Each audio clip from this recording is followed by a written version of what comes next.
I'm in a season of my life, and I'm in one of those times in my life where there's a lot happening, there's a lot coming at me, and some of y'all can relate to that right now.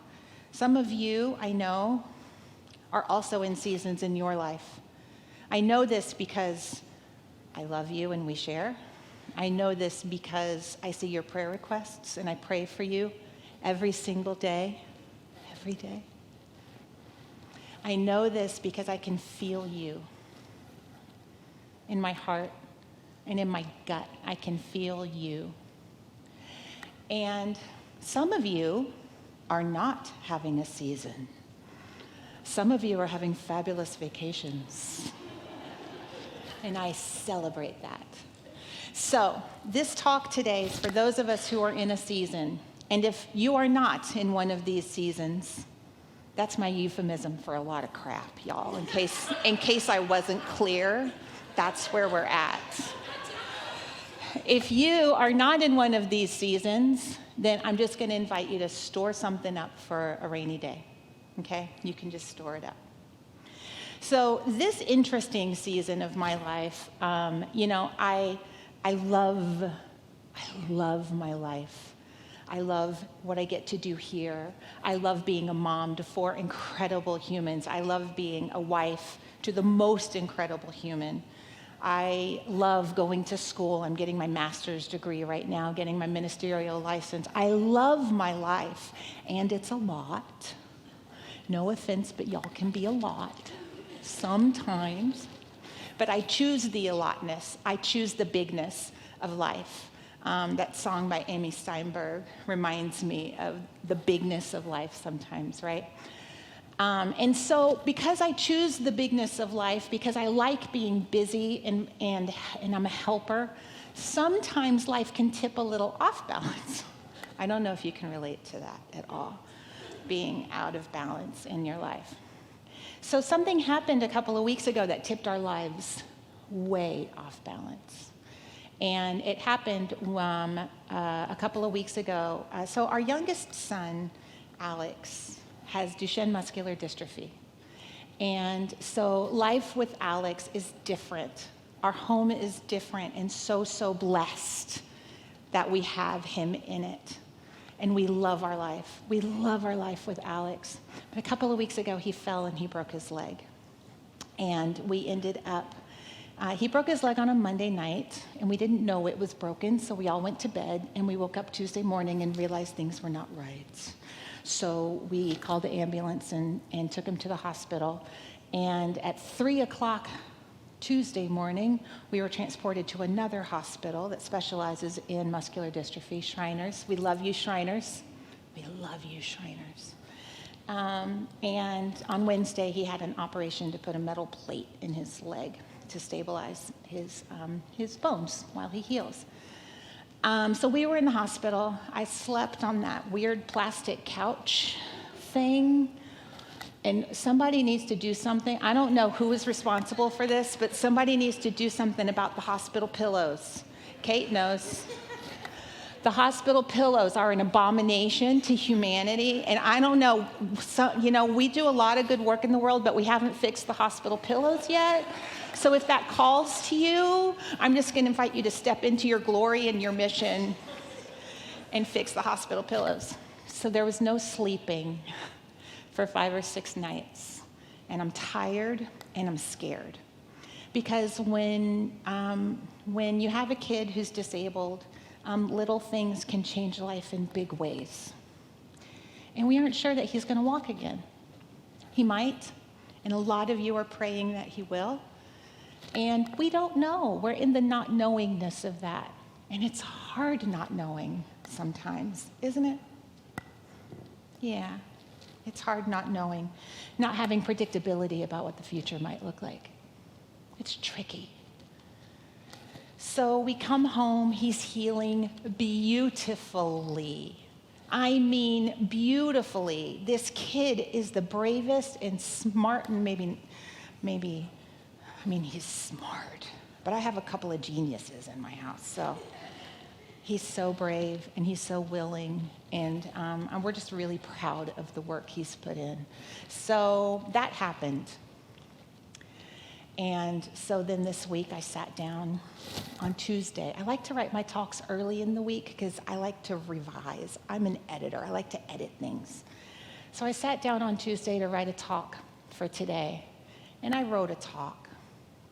It was boring. It was really bad, Gail. I know, you don't believe me, but it's true. It was dry. And I closed the computer and I said, you know what, I'll look at it again tomorrow. It's only Tuesday. And Wednesday morning, I opened my computer and I looked at this talk, and I had my spiritual principle and I had my 3 talking points, and it was all right. It was all correct. And it was dry. And I realized that it came from a desert place inside of me.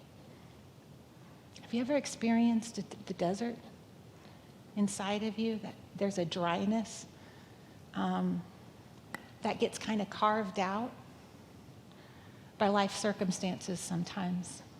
It can happen when we lose someone we love. It can happen when we get those diagnoses that bring us to our knees. You know, there are lots of things that can bring us to a desert place. And I thought, I can't give this talk. I can't talk about living our truth from a desert place. So I closed my computer again. And on Thursday, right when I went to open my computer, I did some work. I thought, okay, I'm in a better place to be inspiring.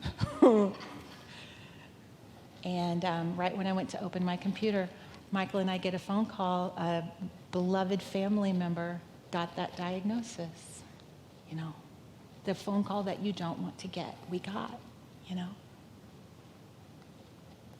And in dealing with my own grief, my husband's grief, how do we tell children this kind of news, you know? I closed my computer again. That was Thursday. Friday started with me starting my day at Michael's computer, watching the memorial service of a really beautiful and beloved family member. This has been my week, y'all. This is the desert place that I've been traveling through. And this woman, I just have to tell on Barb because I am so inspired by this, Michael. This is the kind of Christian who would call the schools at the end of every school year and say what kids need their meal balances paid off so they don't get that letter. You know, she was that kind of person. Never told any, I only know because family told me, you know. She's just the kind of person who did the good that was before her to do, and she served humanity from that place. Such a beautiful soul that we were mourning. That's Friday. Good Lord, is that day before yesterday? Then I went to ministerial school for the weekend. And I got filled up again. And I thought, I think I can say something now. I think I can say something now. I think I can say something about this desert time that I've been in where I've felt hollowed out and dry, and where we go when we're in that place. Because we all have seasons in our lives, right? Things of this world come and they come to pass. We know this. Good things come and they come to pass. Hard things come and they come to pass. We know this about life. And sometimes it feels lifeier than others, right? So I was thinking about this theme of living your truth, and I thought, when life does get lifey, you know, when I have to put my son's life, literally his life, in the hands of strangers and say, help, and I have to trust, and I thought, well, my God, isn't that what I do with God every single day? Every single day, don't I wake up and put my life in the hands of something that knows more than me about it and say, help? So that's our invitation today. That's our invitation today, to partner with God in some shenanigans. some lifey shenanigans. I want to talk about how we do that. I was thinking about how do I return to truth? How do I return to my center? Because that's what I had to do. This morning, I was sitting at my desk, and I heard a sound, and I said, "What is that?" And I realized it's rain. We've been dry for so long. That desert place in me was reflected in my brown grass in my front yard, right? We've been dry for so long, and the rain came again today. And I thought, do I trust when I'm in that desert place? Do I trust that the rain is going to come again? Or do I wallow in that desert place, right? So the rain, that thing that feeds us, that's the divine. So in order to trust that the rain is going to come again, in order to really be fully present, to be there for the good that is wanting to have its way in our lives, the first thing we have to know is we have to know our truth. We can't return to truth if we don't know what the truth is. And so I'm going to invite you this morning to ask yourself, what do I know that I know that I know? What do I really know and can lean into when things are hard and tricky? And so I'm going to invite you this week to get quiet, to quiet your mind and listen with the ears of the heart, because the mind is the domain of knowledge, but the heart is the domain of wisdom. And I'm going to invite you to listen with the ears of the heart for your truth. What do I know is true? We teach a lot of spiritual principles around here. Every single Sunday, we stand up here and say, today's spiritual principle is, and I'm going to tell you today's a little bit later, I promise. Some of the principles that we teach about, you're going to hear about spiritual principles this afternoon in B's prosperity workshop. Some of the principles that we talk about around here, today we're going to talk about the law of responsibility. We talk about the law of circulation, the law of love. My God, we talk about that one a lot. We talk about oneness, the principles of oneness, that I am one with the divine, and in that oneness I am inherently worthy and enough, right?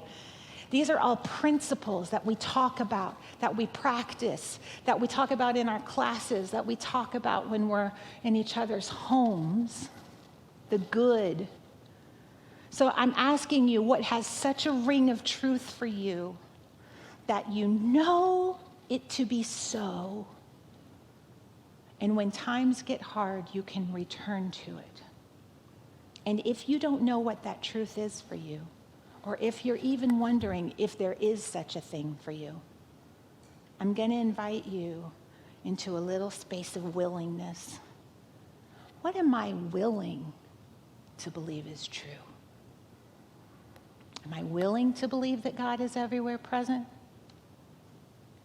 Am I willing to believe that there is a beneficial presence that is everywhere present? When my son is being wheeled off to the operating room, am I willing to believe that God being everywhere present must be right where Alex is? Am I willing to believe it? Because sometimes in this life, we can kind of lean into truth until we can really accept it. So, what is true for you? Are you willing to believe the rain will come again? What are you willing to believe? What are you willing to believe that will expand you just a little bit? Stretch you, grow you. What's a truth you can hold on to? I picture this week I felt like, the boat, that unruly boat that John spoke about in the spiritual reading. It's doing this and it's bumping against the rocks, and I have no direction over it, and I'm just like holding on to the mast like for dear life, right? That mast is the truth. What truth are you holding on to? Ernest Holmes said, to desert the truth in the hour of need is to prove that we do not know the truth. To desert the truth in the hour of need is to prove that we do not know the truth. let's prove to ourselves the truth. You know? Let's not just talk about it on Sunday morning, but let's prove the truth in our lives of this divine presence, this all-encompassing love that we talk about that's everywhere present. What if we remember that in the desert? What if we remember that in the conflict? What if we remember that next Thanksgiving when we get to have dinner with Uncle Bob again? What if we remember the truth in the hard places and not just the comfortable ones? That looked, when we were in the hospital with Alex, knowing that there were people who were educated, that had scientific and medical knowledge that were going to help him, and that all Michael and I had to do was pray and take care of ourselves while other people took care of him. And there are times in our life where we desert our self-care, partially because of really bad hospital pillows. Really, Kate, somebody has to do something about them. We desert our own self-care in order to try and fix and heal and run away from some other things. Right? So for us in the hospital, self-care was really important. I slept in the hospital with Alex every night, and Michael would come in the next morning, and the first thing he would do is order me breakfast. Because I wasn't taking the best care of myself. So we have to take care of each other. Ernest Holmes goes on to say, by the way, in that quote, it started with, to desert the truth in the hour of need is to prove that we do not know the truth. Y'all want to hear some truth for a minute? He goes on to say, when things look the worst, that is the supreme moment to demonstrate to ourselves that there are no obstructions to the operation of truth. When things look the worst is the best time to work, the most satisfying time to work. This is a supreme act of faith, y'all. And this kind of faith sometimes is really uncomfortable, and it's really scary sometimes. But the thing that I have learned, the thing that I know that I know that I know, is that the principle of divine love is constant. It has never left. It never will leave. I'm the one that has to keep coming back. You're the one that has to keep coming back to that remembrance. So, the first thing we do is we have to know what we know. We have to know what our truth is. And the invitation is to be willing to expand that a little bit. The second thing that we do is we practice our truth. We talk a lot about our spiritual practice around here. So I'm going to just ask you, what practices remind you to come back to truth? Do you know? When you get in the middle of the desert place, what are you going to do? What's going to remind you? How do you find your truth? Is it through spiritual practice? Maybe it's through nature practice. Maybe you have a love practice, a peace practice. What do you do to find that truth again? To find where that post is when you are off balance, right? What do you do? What's your practice? Because it's one thing to know, it's something else entirely to do, to practice. You know, my dad was a pilot. And he told me that when a plane takes off from LA to fly to New York, and when you're on autopilot, you just set the coordinates. And once you're in the air, you drink coffee. And the plane flies you to New York. And he said, but the thing that the navigation does on the way from LA to New York is every second it's checking its coordinate and it's realigning itself with the place where it wants to go. How often are we checking in and realigning ourselves with the truth? How often? This is what our spiritual practice does. It allows us to come back to center. It allows us a target to aim for. I can't always be love. I'm sorry. I'm sorry, Michael. Sometimes I feel like my skin is sandpaper on the inside. And that when I'm being touched, like life gets hard sometimes when you're in that desert place, right? But love is a target for me that I can aim at and I can realign myself to over and over again. Does that make sense? Are you with me? Okay, great. So for me, it's the law of love. It doesn't really matter what it is for me. I want you to know what it is for you. What is that thing that you want to point yourself to and reorient yourself to again and again? So first, you know your truth. Second, you practice your truth. And third, you people your truth. You people it. What people in your life help you to remember this truth and help you to get to that target? Reverend Shannon O'Hurley is a people in my truth, right? She helps me to remember. There are many other ministers and practitioners in this movement that are peopling my truth for me. There are people outside of this movement that people my truth. Whatever you're inspired by, those are the people. That inspiration is God saying yes. I discovered this beautiful book in one of my classes. It's called Church of the Wild, and it's by Victoria Lours. And this was a minister. I don't remember what kind. I'll have to make sure. She was a minister who actually closed the doors of her church and went outside with people to remember where God is, and the reconnection practice of the healing that comes when we're connected with the earth.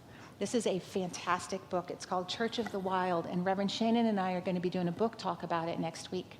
I happen to know that we have a few copies in our bookstore, so if you want to pick it up and get a head start on some of the reading, please feel free to. This is a phenomenal read, and I want to read you a little bit about the peopling part. Oh, I have my PBS bookmark. I'm so basic. Just a little. The word religion, she said, the word religion at its roots means which means again, and ligios, which means connection, like ligaments. Religion, to connect again, to reconnect us. Religion is meant to offer us support to connect again what has been separated.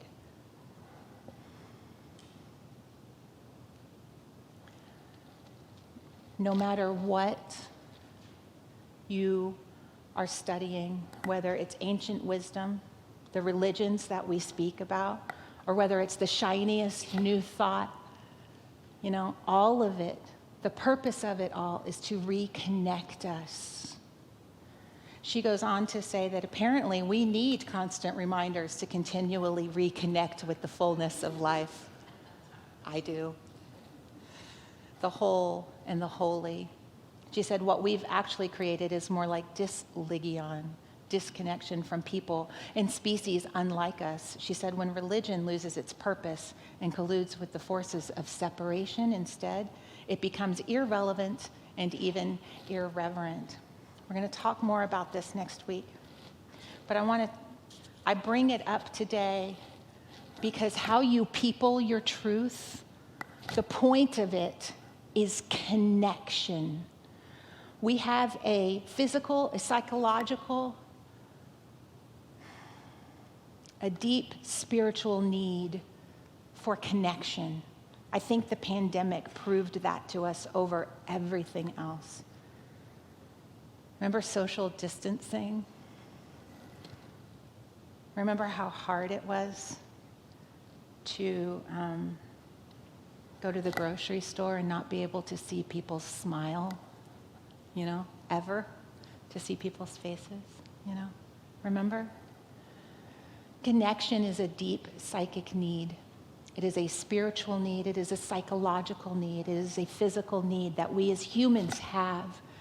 And one of the things that I am learning about, there's a movement called eco-psychology. Do any of you know about eco-psychology? It's phenomenal. It's very Jungian in nature. It comes from a lot of depth psychologists and a lot of ecologists who got together and realized that when we heal our disconnections with Mother Earth, we heal ourselves. And when we heal ourselves, we heal these disconnections from the earth. It can't be separated. And so there's this movement to heal the unconscious wounds that are affecting not only ourselves and our families and our workplaces and all of those things, but it's actually affecting Mother Earth herself. It's time to reconnect. It's time. You gardeners already know this. Last week I sat in meditation and I just went to my garden and I just picked up soil and I just held the soil and asked it to teach me. It's time to reconnect ourselves, put all of those pieces back together again. Jung talked about this what was that, in the 40s, the 50s? We'll talk more about how we heal our relationship with Mother Earth next week, and I really invite you to join us for the conversation we're going to have about this book. But right now, what I want to talk about is our spiritual principle for the day. Ding, ding, ding, ding, ding. Here it is. Our spiritual principle for today is the principle of responsibility. And the principle of responsibility says, whatever I am responsible for, I can change. Whatever I am responsible for, I can change. Guess what you are responsible for? 100% of your sweet self. 100% of it. Not 75% and not 150, but 100% you are responsible for your life, for your reactions to it. Because here's the glory of it. When I am responsible for it, then I am empowered to change it, right? And sometimes it's hard, and we don't know how. And that's when we get to be willing. There are some things we are not responsible for. My recovering codependents, join me. Other people. We are not responsible for other people. We are 100% responsible for us. So if you are bumping up a situation, I invite you to ask, am I responsible? Another way of saying that is, what am I responsible for here? And the answer is always here. You are responsible here. And if you're responsible, then you get to be at choice. And choice is where power is.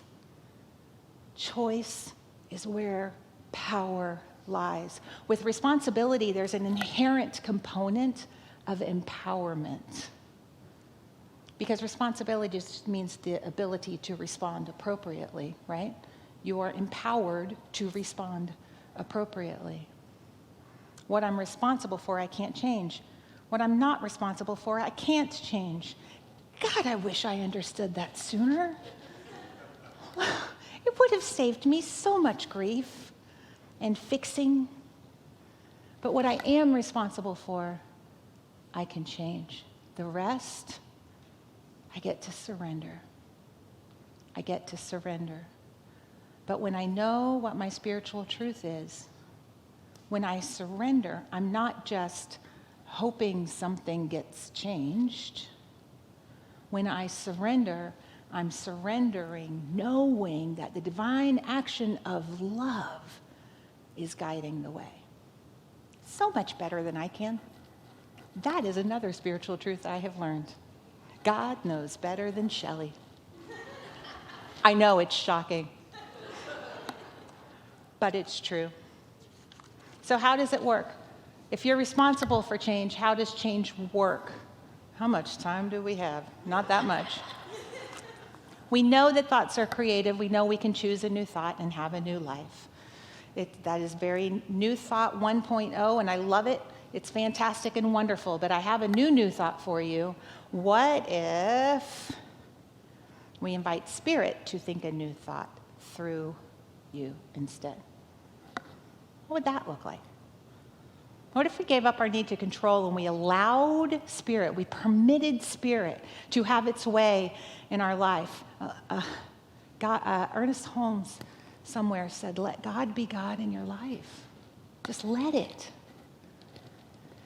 Allow a greater truth. If you don't know where to start, you can start by asking a practitioner for prayer, or you can start with like one sentence in the morning when you wake up before your feet hit the floor. Just like take a breath and say, God, what kind of shenanigans are we going to get up to today?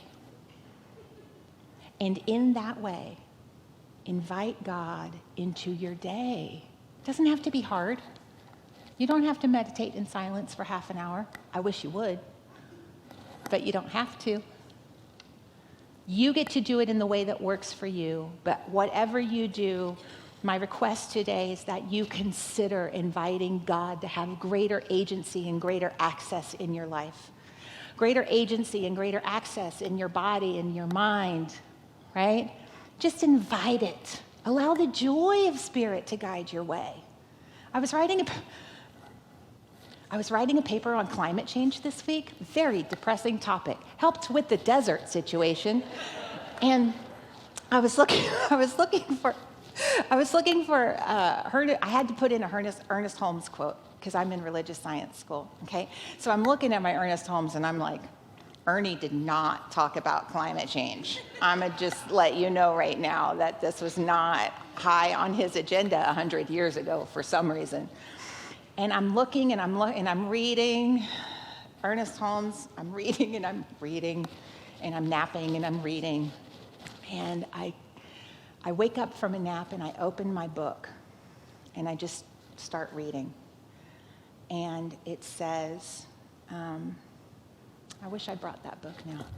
I open my book and it says, the song of Spirit is the song of the universe. And all we have to do is allow the song to be sung. Allow the song to be sung in our lives. The song of the universe wants to sing through you, wants to guide you and support you, wants to use you to help climate change. But until that moment, until I read that, the song of the universe needs to be permitted action in our lives. It never once occurred to me that the cure for climate change could be found in joy, in music, in humanity coming together and singing a new song with Mother Earth, for Mother Earth, you know? So, my invitation for you this week is to allow the universe to sing its song in you. And watch for the wonder that happens, the joy, and the peace that happens when you surrender to that song.